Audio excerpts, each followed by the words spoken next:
Hello po sa inyo lahat mga ka-ingron. So, heto po ulit tayo for another video na pagtatanggal natin ng ingron at saka dry skin sa ating client. Hello at malamig na umaga po sa ating lahat mga ka-ingron. So, heto po.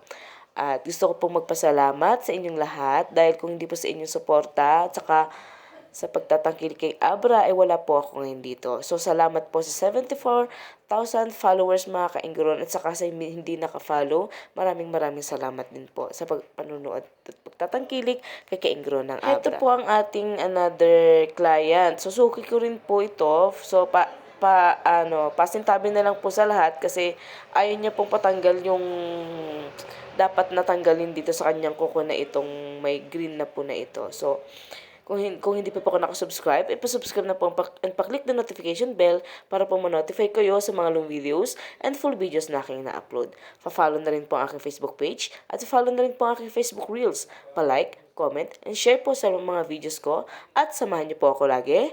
Kaingron ng Abra!